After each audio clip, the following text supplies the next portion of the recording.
అనగానే కర్ణుడికి ఆశ్చర్యం వేసింది. ఈయనకెందుకు ఇంత ప్రేమ?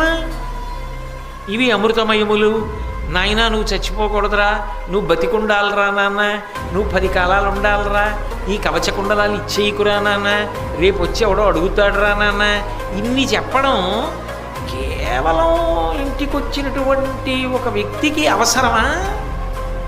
కాబట్టి కాదు, ఇంకేదో కూడా ఈయన అందుకు చెప్తున్నాడు అని అనుమానం వస్తుందా రాధా కర్ణుడికి?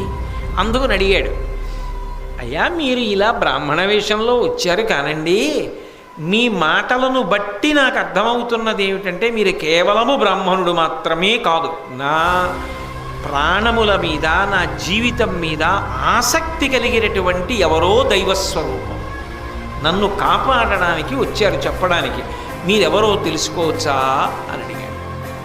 అమ్మో, వాళ్ళు మాట్లాడుకోవడాలు కూడా ఎంత గుంభరంగా ఉంటాయో